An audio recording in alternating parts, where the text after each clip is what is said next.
माझं नाव जयवंत सर्जेराव जाधव, मूळ गाव माझं दौंडज आहे आणि शिक्षणाच्या माध्यमातून पिंपरी चिंचवड या ठिकाणी मी शिक्षणासाठी आलो आणि त्याच माध्यमातून कर्मभूमी माझी पिंपरी चिंचवड झाली।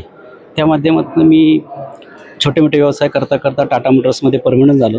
त्या माध्यमातून 2012 साली मी भक्तिशक्तीचा बालाजी राजा म्हणून गणपतीचं प्रस्थापन आगमन झालं आणि तिथं मी गणपतीत गेले 10 वर्षे बसवतो।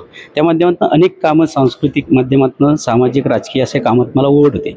त्या माध्यमातून कामं करत असताना पुन्हा मी समाजासाठी काहीतरी करावं ह्या हेतूने माझे व्यवसायच आहेत, ट्रान्सपोर्ट व्यवसाय आहे, हॉटेल व्यवसाय, या माध्यमातून काही 4 पैसे आपण जे कमवतो ते समाजासाठी लागावेत, त्या समाजाच्या कारणी आपले 4 रुपये त्यांना मिळावेत। त्या माध्यमातून मी दौंड या ठिकाणी कर्मभूमी म्हणून मी त्या ठिकाणी 10वीच्या मुलांसाठी प्रथम क्रमांक येणाऱ्या मुलांना लॅपटॉप, द्वितीय क्रमांकाला टॅब, तृतीय क्रमांक टॅब आणि पहिली ते 10वी पर्यंतच्या मुलांना सगळ्यांना बक्षीस अशा पद्धतीने 2 वर्ष कार्यक्रम राबवतो।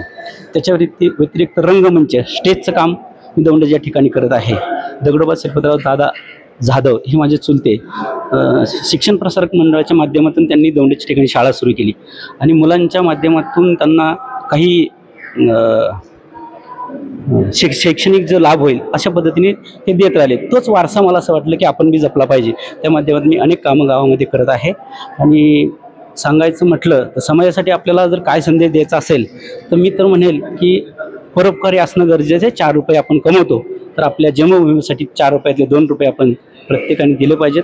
आणि दुसरी गोष्ट समाजाला मी महाराष्ट्रावर सांगायचा एक संदेश द्यायचा म्हटलं तर छत्रपती शिवाजी महाराजांचा पुतळा अथवा मंदिर प्रत्येक गावात व्हायला हवं, हेच आपल्याला एक आपल्या कामाची पावती म्हणून मी तर त्याच्याबद्दल निवेदन मुख्यमंत्र्यांसाठी बनवलेलं आहे।